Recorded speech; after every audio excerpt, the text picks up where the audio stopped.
बेटा डरो नहीं बेटा, आपके मम्मी पापा कहाँ हैं?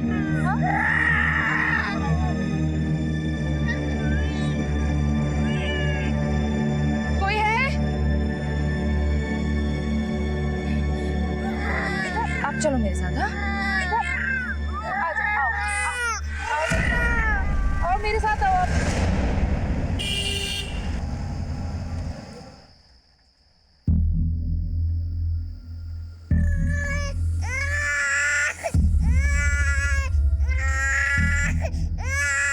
बस बस बस ये लो बेटा, आप मैगी खाओ। हाँ हाँ जी आ गई दूध पीना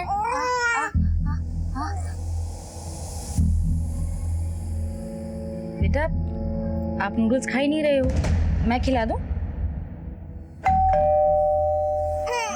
बस बस बस बस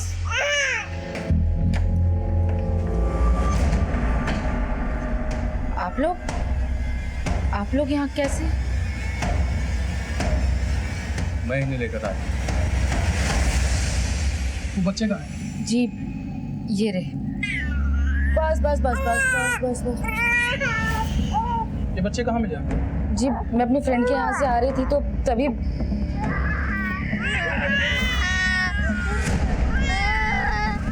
सर मैंने बहुत आवाज दी, लेकिन फिर क्या करती, बारिश होने वाली थी, मैं भी भीगती और बच्चे भी भीग जाते, इसलिए यहाँ ले आई। सोचा पहले कुछ खिला दूं, फिर आपको फोन करने ही वाली थी मैं। आपको खिला दिया ना?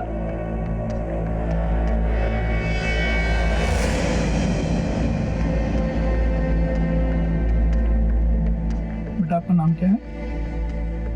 जी बच्चे बहुत ही डरे हुए हैं, मैंने भी पूछने की कोशिश करी लेकिन कुछ बोले ही नहीं।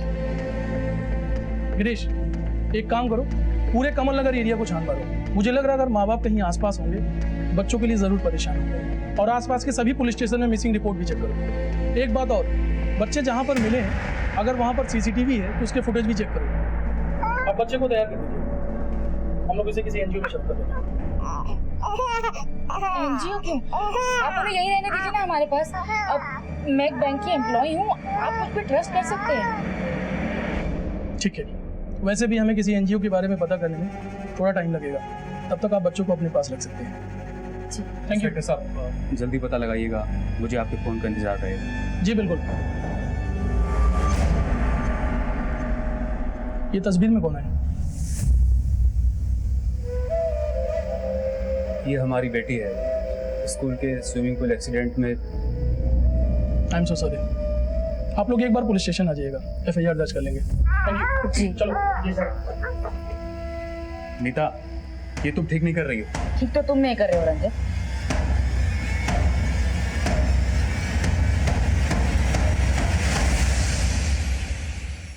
इन दोनों फोटो की जेरॉक्स करा के सारे शहर में पूछ लो। एक्सक्यूज मी सर, बच्चों के पेरेंट्स के बारे में कोई इन्फॉर्मेशन दी? नहीं सर, अभी तक कुछ भी पता नहीं चल पाया। बच्चे नीता अवस्थी के घर पर है, हम एनजीओ से भी पता कर रहे हैं लेकिन उसमें थोड़ा टाइम लगेगा, इसीलिए फिलहाल बच्चों को उनके घर पर ही छोड़ दिया। बच्चे वहाँ पर काफ़ी कंफर्टेबल है और फैमिली भी काफ़ी भरोसेमंद है सर। ठीक है, सभी पुलिस स्टेशन से अपडेट लेते रहो और स्टेट के सभी पुलिस स्टेशन से कॉन्टैक्ट करो। हो सकता है ये लोग कहीं बाहर से आए, लेकिन इतने छोटे बच्चों को लावारिसों की तरह छोड़कर माँ बाप क्यों चले?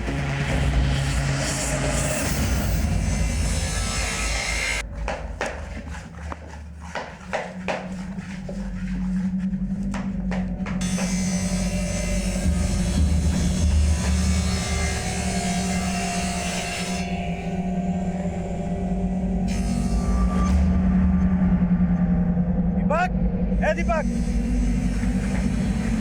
ठीक है?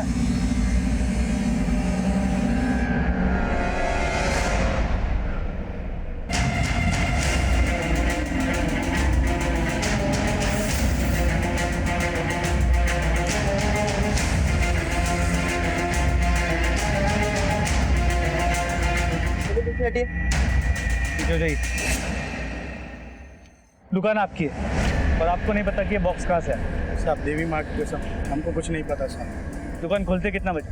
साहब दीपक दुकान खोलता है 9:30 बजे से। जब तुमने दुकान खोला किसी को बॉक्स रखते हुए देखा? नहीं साहब, हम तो सवेरे आए थे दुकान खोलने के लिए। हमें नहीं पता साहब। आप लोग पीछे हो जाइए प्लीज।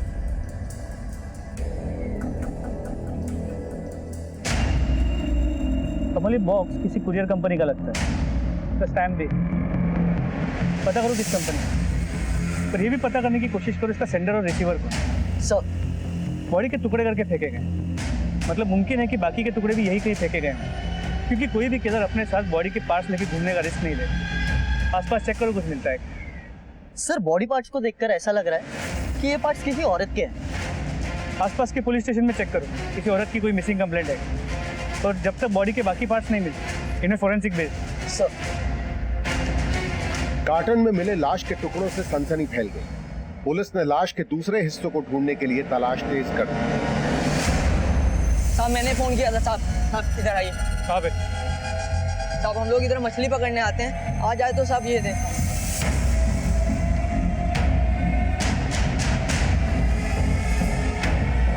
इस कार्टन को बाहर निकाल।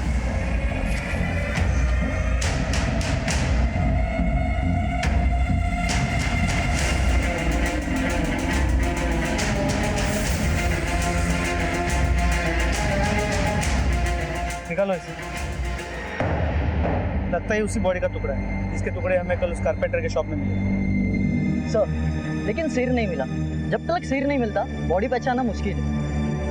हो सकता है सिर को यहीं कहीं डिस्पोज किया। आसपास अच्छे से चेक करो, तो बॉडी को फोरेंसिक के लिए भेजो। सर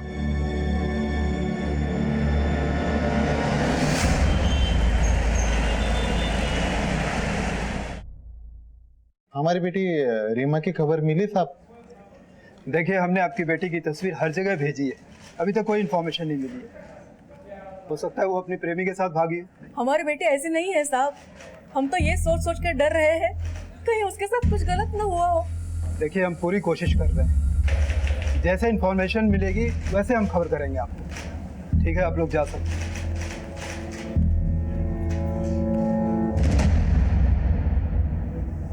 सभी थाने से इस लड़की की अपडेट लेते रहो।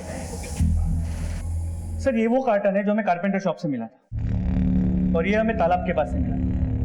इन दोनों बक्सों में एक औरत की बॉडी के कटे हुए हिस्से मिले, और ये वो कपड़ों के चितड़े हैं जो उन बॉडी पार्ट्स थे जो मैच करते हैं। तो हो सकता है कि ये बॉडी पार्ट्स किसी एक ही औरत के।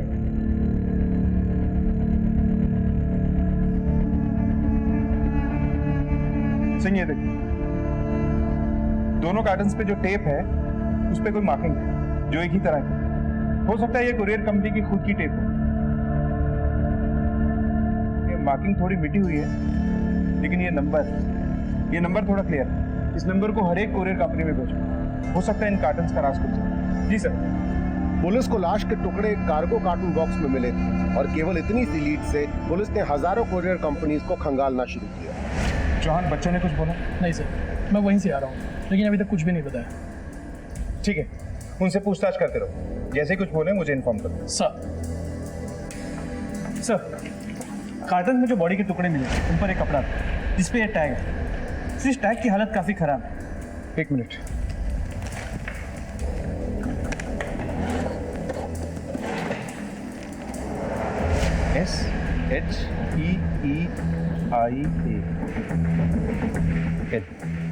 SHEEIA सिंह। ये आई नहीं एल हो सकता, यानी शीला। पता करो कि शीला नाम से भी कितने ब्रांड हैं, और ये किसी बड़े डिजाइनर का ब्रांड नहीं लगता। इस पैमाने पे डिजाइनिंग करने वाली कई छोटी छोटी कंपनीज हैं, लेकिन शीला नाम पे जितने भी ब्रांड रजिस्टर्ड हैं सबके बारे में पता।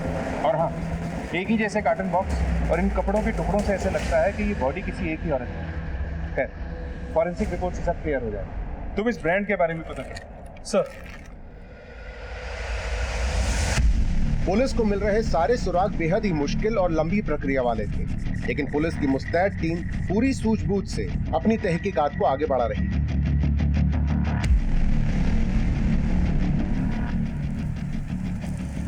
जी हाँ, ये लेबल तो हमारा ही है, और ये गारमेंट हम बहुत लोगों को सप्लाई करते हैं।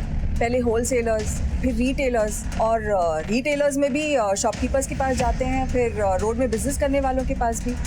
पर सर, आप जानना क्या चाहते हैं? देखिए, हमें एक बॉडी मिली जिस पर एक कुर्ती थी, और इस कुर्ती में आपका ये लेबल लगा था।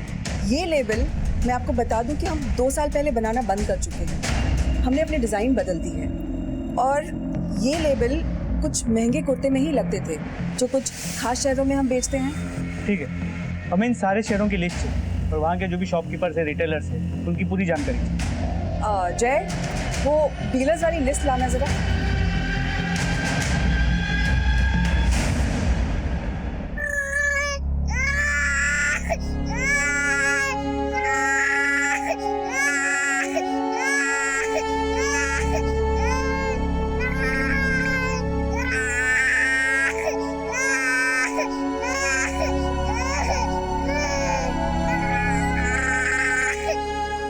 सर, उन दोनों कार्टन्स में जो बॉडी के टुकड़े मिले उनकी फोरेंसिक रिपोर्ट। सर, रिपोर्ट से पता चला है कि वो सभी टुकड़े किसी एक ही औरत की बॉडी के थे जिसकी उम्र करीब 30 साल हो। और वो कपड़े के टैग से कुछ पता चला? सर, हमने करीब 55 दुकानें और 350 डीलर्स को शॉर्टलिस्ट किया। यहाँ से शायद उस कुर्ती को खरीदा गया। और उन कार्टन बॉक्स के बारे में कुछ पता? सर, उस कार्टन पे जो लेबल था और जिस टेप से उसे बांधा गया उस पर अरेबिक में लिखा। मतलब ये कोरियर कंपनी इंटरनेशनल कोरियर में भी डील करती है? जी सर, हमने करीब 90 कुरियर कंपनी से बात की और फाइनली एक कंपनी ने बताया कि इस कंसाइनमेंट को उन्होंने हैंडल किया। उनका नाम है लोडेड कुरियर्स। इस कोरियर कंपनी में जाके इन बॉक्सेस के बारे में पता करें। जी सर।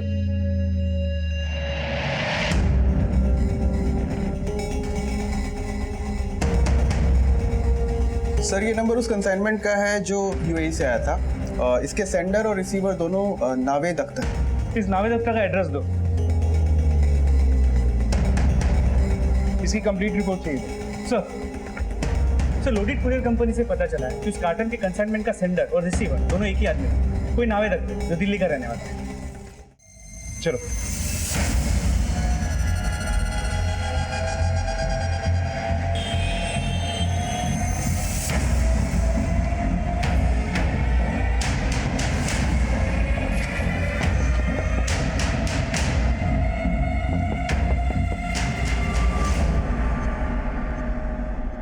जी कहिए सर। इस कार्टन को पहचानते हैं? हाँ सर, इन कार्टन्स में हमारा सामान आया था। कहाँ से? दुबई से। सर, हम लोग दुबई में रहते थे। कुछ ही दिन पहले हम इंडिया वापस आ गए। कितने कार्टन्स थे ये? I think 12। नहीं सर, 12 नहीं, 14 कार्टन्स। हाँ सर, 14 थे। लेकिन अभी तो तुमने कहा 12 थे। सर, क्या है ना कि याद नहीं रहा। वैसे पैकिंग की सारी जिम्मेदारी इन्होंने संभाल रखी थी। मैं तो अपना बिजनेस रैप अप करने में मशगूल था सर। क्या बिजनेस था तुम्हारा? ट्रेडिंग कमीशन का। इन कार्टन्स का क्या किया आपने? दिखाइए हमें। ये रहे सर। ये तो सिर्फ 8 है, अपने 14 गए। खाली कार्टन्स थे सर, होंगे कहीं यहाँ वहाँ तो हुए हैं, लेकिन लाश के टुकड़ों के साथ। अब अपने दिमाग पे भरपूर जोर डाल के हमें बताओ कि वो कार्टन्स कहाँ हैं, या फिर लॉकअप में ले जाके याद दिलाने में मदद करें हम तुम्हारी। याद आया सर, हमने कुछ कार्टन्स हमारी काम वाली बाई को दिए। उसने कहा था कि उसे घर का सामान रखने के लिए जरूरत है। उसका नाम और एड्रेस है ना सर? सबका नाम, एड्रेस, फोन नंबर सब लेके रखा है। ये पास ही में 4 मकान छोड़ के रहती है। हम इस एड्रेस पे जाके वेरीफाई करो। सर, इन सालों से यहाँ रह रहे हैं, अल्लाह के करम से कभी पुलिस नहीं आई कर। पता नहीं मैडम ने क्या कर दिया। साहब, मेरे पास सामान रखने के लिए सूटकेस नहीं था, इसलिए मेम साहब से ये बक्से मांग लिए। ये तो 3 बक्से, बाकी के 3 का? मेम साहब ने तो मुझे ये 3 बक्से ही दिए। तुम्हारी मेम साहब नहीं कहा, सारे बक्से तुम्हारे पास। अल्लाह खैर करे साहब, हमारे पास बस 3 ही बक्से हैं। मेम साहब झूठ बोल रही है। आपके 14 कर्टन्स में से 8 आप ही के घर, 3 आपकी नौकरानी के, बचे हुए 3 का है। बोलो। मैं बताता हूँ। 3 कार्टन्स में तुमने बॉडी को ठिकाने लगाया था, जिनमें से 2 हमें मिल चुके हैं। अब बताओ। हाँ सर, याद है सर। दुबई से इंडिया पहले मैं आया था और 1 हफ्ते बाद मन्नत आई थी। और यहाँ आने के बाद मानेसर में मेरा एक पुराना मकान है सर। उस मकान में कुछ पुराना सामान और ना इस्तेमाल होने वाला सामान उन्हीं कार्टून्स में पैक करके रखा।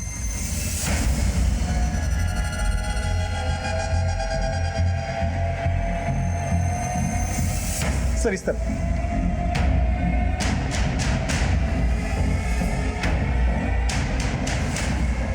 यहाँ तो ताला लगा है। चाबी है मेरे पास। खोलो।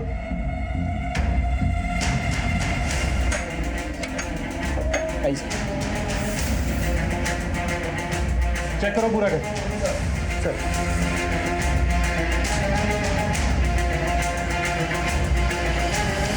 सर यही सब सामान कार्टस में रखा था। सामान तो ही पड़ा है, कार्टस भी नजर नहीं आया। सर अंदर कुछ नहीं मिला। सर मैंने घर किराए पे दिया था, लगता है घर छोड़ के चले गए बिना बताए। नंबर है उसका? है ना sir? Wajid Khan. Number note करो। सर अनुज। 2-3 दिनों से देखा नहीं साहब। काफी शरीफ थे, उनके तो बच्चे भी। सर जिस गैराज में हमारी ससुर जी की गाड़ी काम के लिए जाती है ना, वहाँ एक हिमायत नाम का आदमी है, उसको अक्सर वहाँ आते हुए देखा है। हिमायत कर सर वो मस्जिद वाली गली में, किसी से भी पूछो।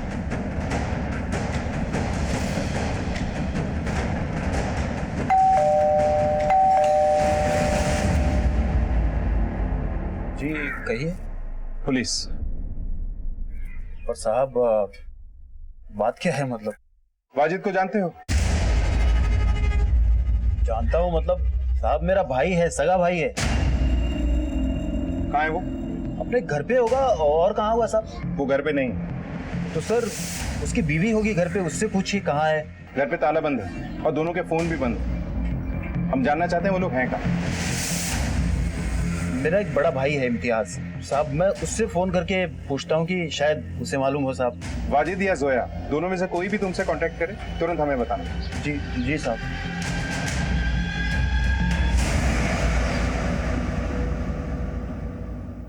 हाँ जी, हाँ जी, क्या बात है?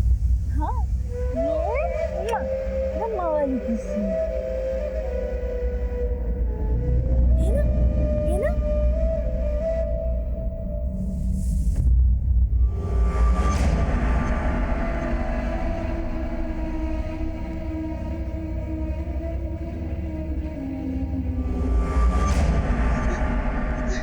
हमें अब्बू के पास जाना है।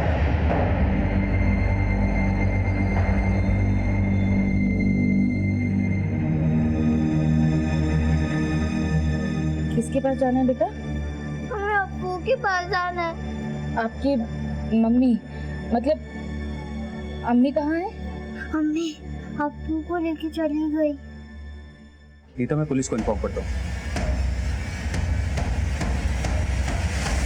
सर अभी अभी नीता अवस्थी के पति रंजन का फोन आया था। उसने कहा कि बच्चे ने ये बोला कि उसे अब्बू और अम्मी के पास जाना है। अब्बू? इसका मतलब ये बच्चे किसी मुस्लिम फैमिली से। और कोई इन्फॉर्मेशन? नहीं सर। सिंह तुम दोनों जाओ, बच्चों से पूछताछ करो, शायद इनकी फैमिली के बारे में देखिए। सर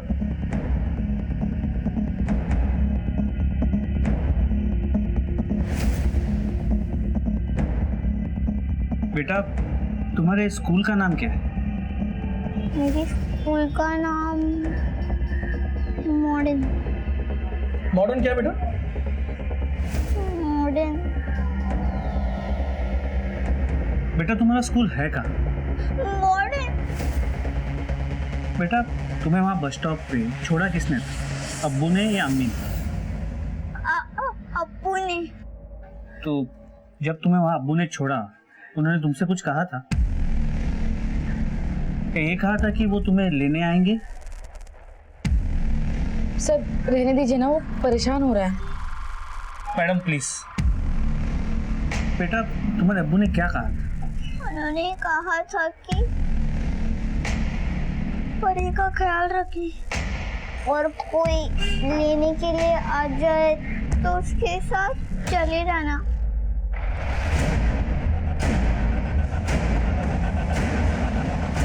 आप दोनों से थोड़ी बात करनी है, जरा बात करो। आप इन बच्चों को पहले से जानती है ना? नहीं सर, मैंने आपको पहले भी बताया कि ये दोनों उस रात मुझे रोड पर मिले थे। फिर वो बच्चा ये क्यों कह रहा है कि उसके अब्बू ने कहा था उसे बस स्टॉप पे लेने कोई आएगा और उसके साथ चले जाना?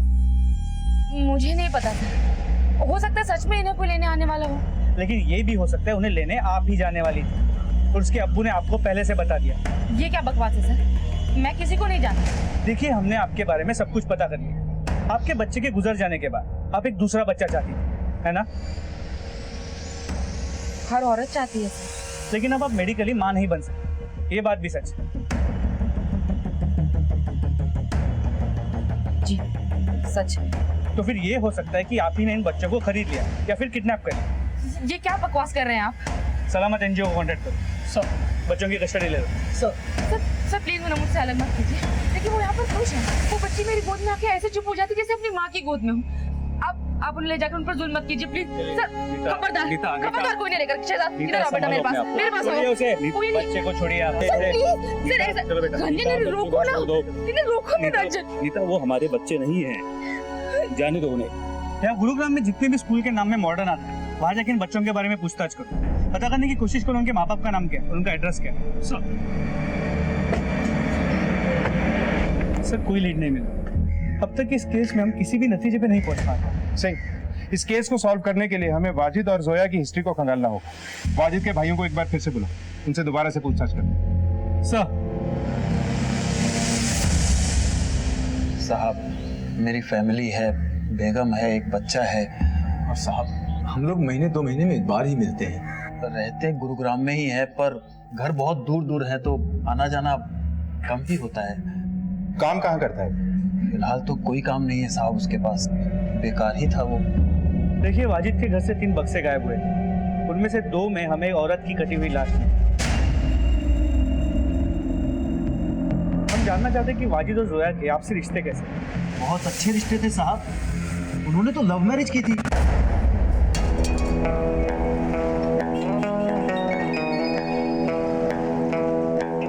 तुम्हें पता है ना जोया तुम क्या कर रही हो? अगर मैंने घर छोड़ा है तो तुमने भी तो अपना घर छोड़ा है। हाँ जोया, लेकिन फिर भी वाजिद अब लेकिन की कोई गुंजाइश नहीं है। तुम्हें पता है ना कि मेरे घर वाले कभी भी हम दोनों को एक्सेप्ट नहीं करेंगे। और मेरे भैया तुम जानते हो ना कितने कट्टर है, उन्हें पता चलेगा ना तो हम दोनों को जान से मार देंगे। मैं तुम्हें बहुत खुशियां दूंगा। 5 साल पहले हमारे घर आए थे साहब।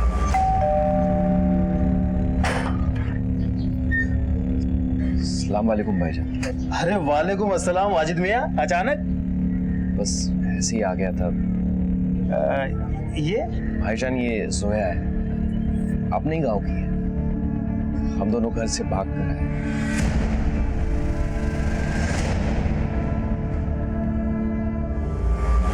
लेकिन एक बात मेरी समझ में, जब वाजिद और जोया दोनों एक दूसरे से प्यार करते थे, दोनों बालिग क्या कमाने की उम्र में थे और दोनों के मजहब भी एक ही, फिर दोनों को भाग के शादी करने की जरूरत क्या? साहब आपकी बात बिल्कुल सही है, लेकिन जोया ने मुझे खुद बताया था कि वो हिंदू धर्म से है। भाभी मुझे आपसे कुछ बात करनी है। हाँ बोलो। भाभी मैं आप लोगों की धर्म की नहीं हूँ। मेरा नाम जोया नहीं स्वर्णा है। भाभी मेरे भैया और पापा इस रिश्ते के लिए कभी नहीं मानते। अगर उन्हें जरा सी भी भनक लगती कि मैं किसी और धर्म के लड़के के साथ प्यार करती हूँ तो वो मुझे जान से मार देते और इन्हें भी। इसलिए हम दोनों भाग कर। अच्छा, जोया के बाप और भाई कभी आप लोगों के घर में आए, या उस घर में जहाँ वाजिद और जोया रहते थे? नहीं साहब, यहाँ तो कभी नहीं आए, पर जोया मायके जाने की जिद किया करती थी बार बार। रिश्ते ऐसे ही थोड़ी टूट जाते हैं साहब। आप लोगों ने आखिरी बार उन दोनों को कब देखा? सब जोया कुछ दिन पहले घर आई थी। भाभी इसमें मैंने बच्चों का सारा सामान रख दिया है, मैं कल बच्चों को ले जाऊंगी अपने साथ। जोया क्या बात है, तुम इतनी उदास क्यों लग रही हो? सब ठीक तो है ना? नहीं भाभी कुछ भी ठीक नहीं है। इनकी नौकरी चली गई है, घर में पैसों की बहुत दिक्कत है। मैंने इन्हें 1000 बार समझाया कि मेरे घर से पैसे मंगवा लेते, लेकिन ये इतने खुददार है कि पैसा मंगवाना ही नहीं चाहते। लेकिन जोया तुम्हारे भाई ने तो तुम्हें माफ नहीं किया है ना? मैं उन्हें मना लूंगी भाभी। खैर मैं इन दोनों को छोड़कर जा रही हूँ। मैंने एक जगह नौकरी के लिए अप्लाई किया है, शाम को इंटरव्यू है। खुदा ने चाहा तो ये नौकरी मिल गई तो सब ठीक हो जाए। साहब अगले दिन आके वो बच्चों को लेके चली गई और उसने ये भी बताया कि उसका इंटरव्यू बहुत अच्छा हुआ है। सर बच्चे ने मॉडर्न नाम की जिस स्कूल की बात करी थी उसका पता चल गया। ये रही उसकी डिटेल्स। बच्चे के बाप का नाम वाजिद खान और माँ का नाम जोया खान है।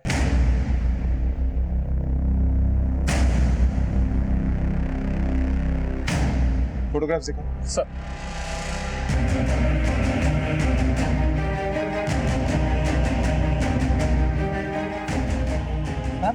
ये दोनों वाजिद के बच्चे हैं,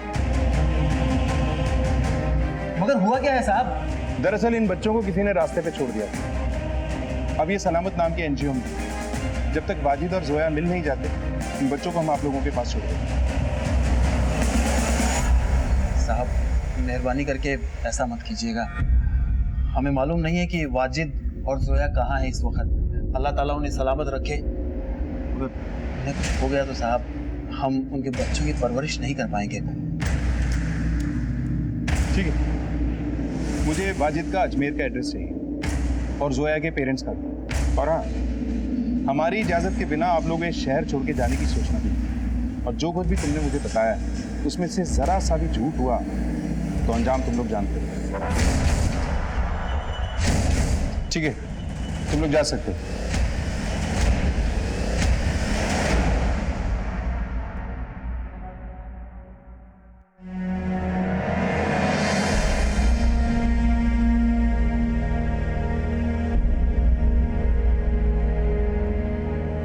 शहजाद,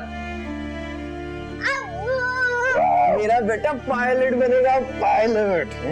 हाँ, मैं पायलट बनूंगा और उड़ूंगा। अच्छा कैसे?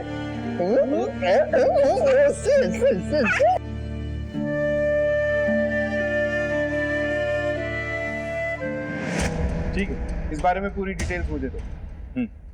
जय सर, अलीगढ़ पुलिस स्टेशन ने इस लड़की की फोटो भेजी, ये मिसिंग। इसका नाम रीमा है। सर ये देखिए, इसने लगभग इसी तरह के कपड़े पहन रखे हैं जो हमें डेड बॉडी पे से मिले।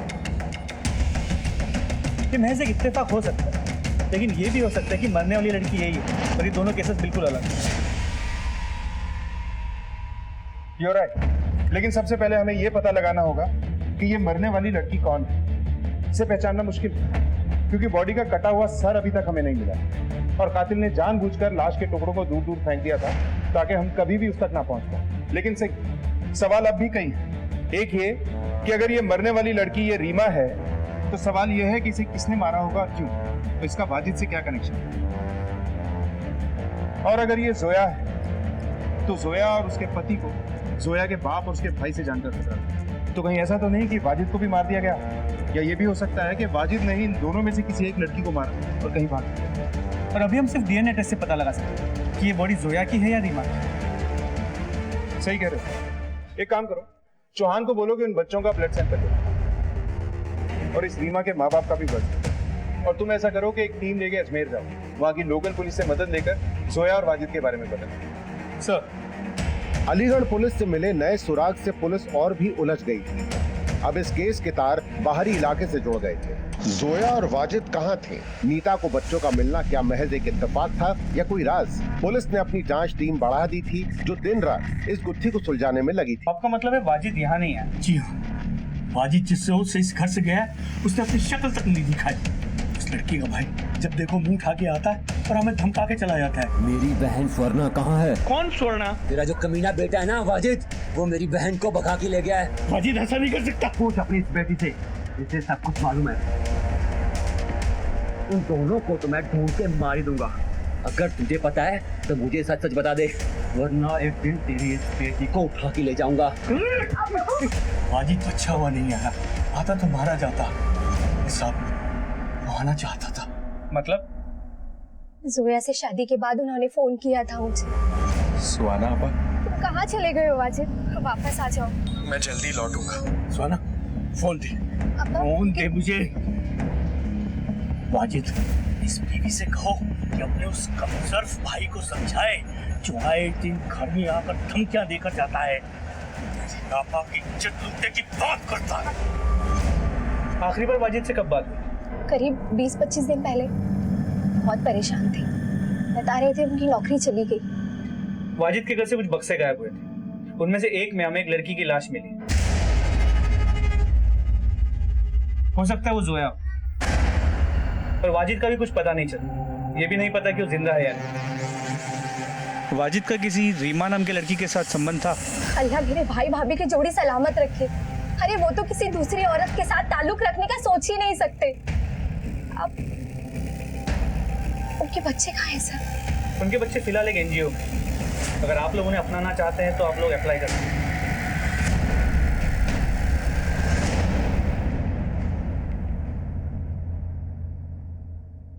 देखिए साहब, न तो हम ये जानते हैं कि वो लड़की कहाँ है और न ही हम जानना चाहते हैं। आपकी स्वर्णा से आखिरी बार बात कब हुई थी? 5 साल पहले, जब वो इस घर की बेटी थी और मेरी बहन थी। उसके बाद कभी उसने कॉल नहीं किया। हमें आपके ब्लड सैंपल चाहिए। क्यों?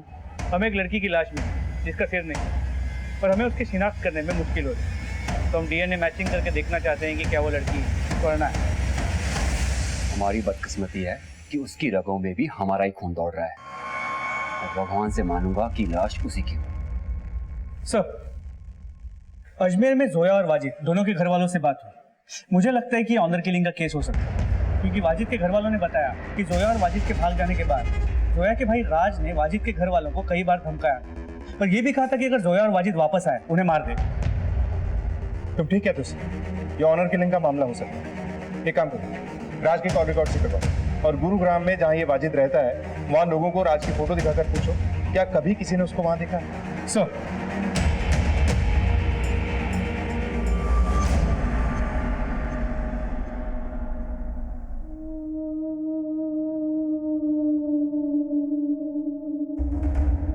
ये कपड़े तो मेरी बेटी के हैं साहब।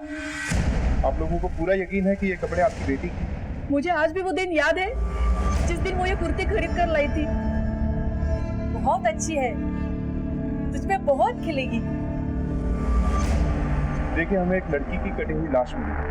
ये कपड़े उसी लाश पर से इस बात को कंफर्म करने के लिए हमें आप लोगों का ब्लड सैंपल चाहिए। डीएनए मैच होगा तो ये बात कंफर्म होगी कि वो लाश आपकी बेटी रीमा की है। सर, आपने सही कहा। जोया के भाई राज की मोबाइल की लोकेशन 27 अगस्त और उसके 1-2 दिन बाद यहाँ गुरुग्राम में वाजिद के घर के आसपास की रही है। सर, ये देखिए। इस राज को उठाओ और सख्ती से पूछताछ करो। सर,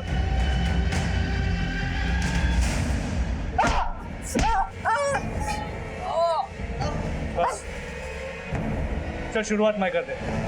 तू गुरुग्राम गया था 27 तारीख को, तूने ट्रेन की टिकट भी ली। अब आगे की कहानी बोल। मैं स्वर्णा और उसके आशिक दोनों को मारना चाहता था। एक दोस्त ने मुझे उनका पता बता दिया था। उस दिन मैं उनके घर चला भी गया था, लेकिन वहां ताला लगा था। उसके बाद मैं रोज उनके घर जाता था, लेकिन घर लॉक रहता था। राज, ये तो सिर्फ तेरी आधी कहानी है। तेरी आगे की कहानी मैं बताऊं। तू उनके घर गया, घर के अंदर भी गया, और तूने उन दोनों को मार दिया। जोया की लाश तुम्हें मिल गई। अब ये बता कि तूने वाजिद की लाश को कहाँ ठिकाने लगाया? बोल। काश मैं अपने हाथों से उन दोनों की जान ले सकता। उन्होंने कोई इतना बड़ा गुनाह नहीं किया था। सिर्फ जिससे प्यार किया उसी से शादी की। इसे तब तक अंदर रखो जब तक वाजिद का कुछ पता नहीं चलता। जैन सर, बच्चों की डीएनए रिपोर्ट आ गई है।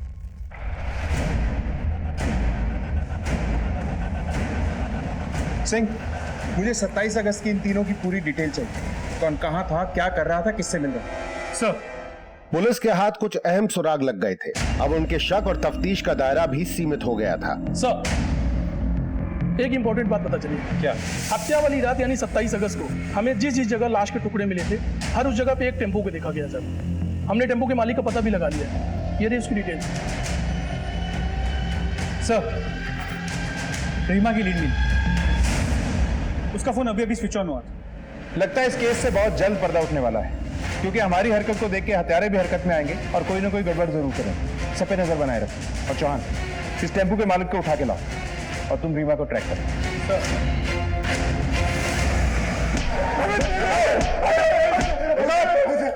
खड़े हो। अगर तुम लोगों को ये लग रहा है कि तुम्हें मारते मारते हम लोग थक जाएंगे तो गलत फहमी है तुम्हारी। शिफ्ट बदल बदल के मारेंगे तुम लोगों को। सब बताता हूँ साहब। उस रात हिमायत मेरे घर आया, ये बहुत घबराया हुआ था साहब। सब खैरियत तो है ना?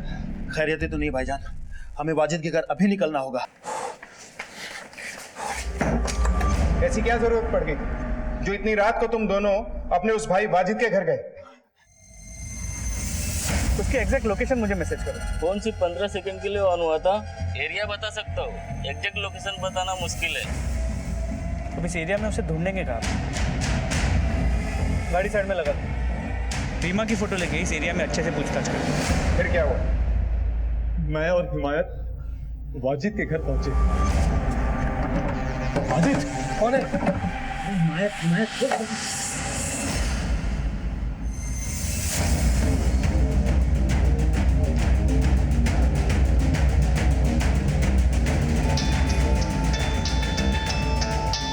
हाँ बोलो सर, उसने अभी फोन ऑन किया है।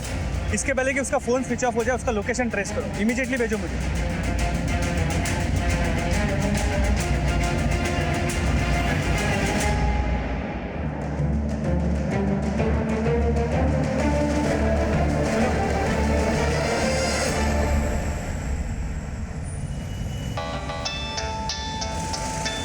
हाँ बोलो सर, उसने अभी भी फोन ऑफ किया है।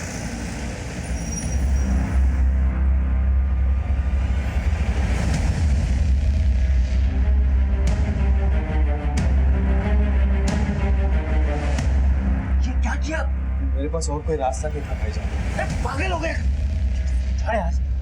और बच्चे अंदर सोए, कैसे भी करके इसको ठिकाने लगा देते। भाईजान मुझे जेल नहीं जाना है, प्लीज प्लीज मुझे बचा लीजिए।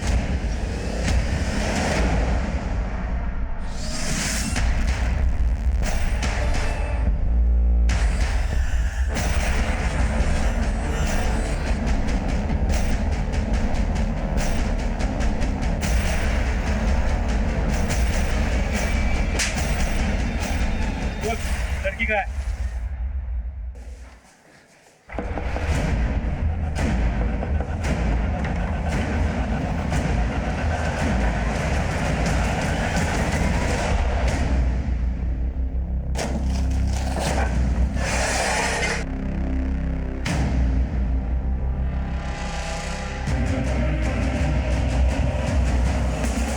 साहब, लाश को ठिकाने लगाने के लिए मैंने और हिमायत ने सिर्फ वाजिद की मदद की, हमने किसी को मारा नहीं साहब। भाईजान सच कह रहे हैं, तुम लोगों ने एक मुजरिम का साथ दिया, पुलिस से बात छुपा के इन्वेस्टिगेशन को गुमराह किया। देखते जाओ तुम लोगों पे कितनी दफाई लगेगी। तब तक तुम्हारे उस लाडले भाई से पूछते हैं कि आखिर हुआ क्या था। साहब साहब साहब साहब Singh, sir please please please मत मारिए। चल बोल, ये सब क्यों किया? वरना उल्टा लटका के मारूंगा। सर, मेरी और जोया की शादी हो गई थी, मैं उससे बहुत प्यार करता था। वो दूसरे धर्म के होने के बावजूद उसने हमारे मजहब में अपने आप को बहुत अच्छे से ढाल लिया था। उसके घर की माली हालत भी बहुत बेहतर थी हमसे। और यहाँ मैं 2 वक्त की रोटी के लिए दर दर भटक रहा था। नौकरी ढूंढ रहा था मैं, पर मिल नहीं रही थी। मैंने जोया से जो भी वादा किया था वो मैं पूरा नहीं कर पाया था, इसलिए दिन ब दिन वो गुस्सा हो रही थी मेरे ऊपर। वाजिद, सिर्फ प्यार मोहब्बत से घर नहीं चलता। घर चलाने के लिए बहुत सारी चीजें चाहिए होती है। तुम खुद तो काम नहीं करते, कम से कम मुझे तो काम करने दो। हाँ तो करो ना, मैंने कब मना किया तुम्हें? वाजिद, मैं सिर्फ अपने लिए नहीं इस घर के बारे में सोच रही हूँ। अरे यार तो सोचो ना, जाओ प्लीज, मेरा दिमाग खराब मत करो यार। मैं दिमाग खराब कर रही हूँ? मैं दिमाग खराब कर रही हूँ कि तुमने मेरा दिमाग खराब कर रखा है? तंग आ गई हूँ मैं इस घर में। रोज रोज की किटकिट की वजह से वो मेरे दिल से उतर रही थी। एक दिन दोस्त की शादी के सिलसिले में मैं चंपारण गया, तब मैंने रीमा को पहली बार देखा था। पहली नजर में मुझे पसंद आ गई थी और मैं भी रीमा को पसंद आ गया। मैं इसे सब कुछ सच सच बताने वाला था, लेकिन मैं डर गया था कि अगर इसे सब कुछ सच सच बता दूं तो ये मुझे छोड़ देगी। इसलिए मैंने एक दिन इसे गुरुग्राम बुला लिया, लेकिन हम दोनों को जोया ने साथ में देख लिया और वो मुझ पर बहुत गुस्सा हुई। वाजिद,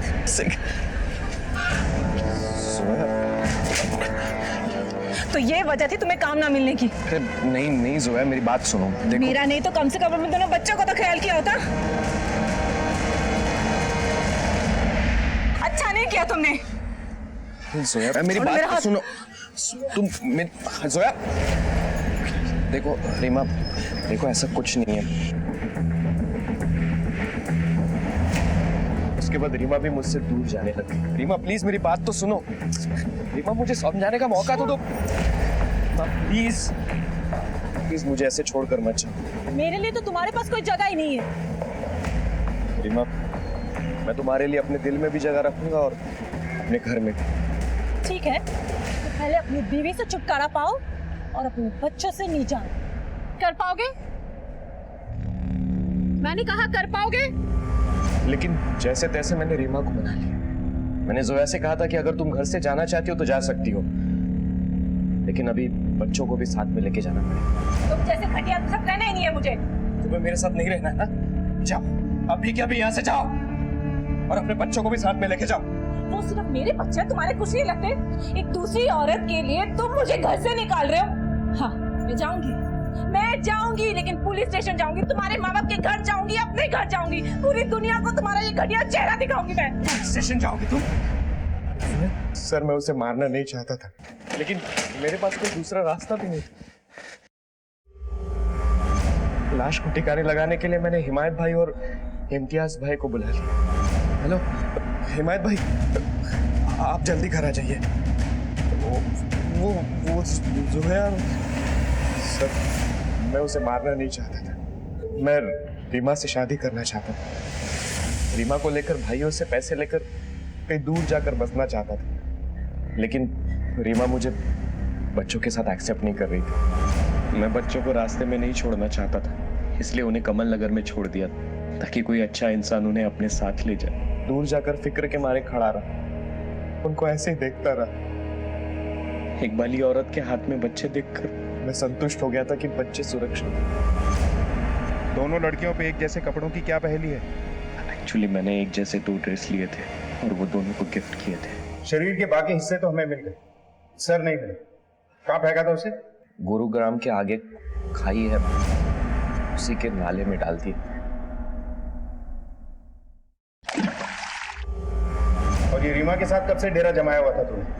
हमें पता चला कि पुलिस हरकत में आ गई है, इसलिए हमें भागने का मौका ही नहीं मिला।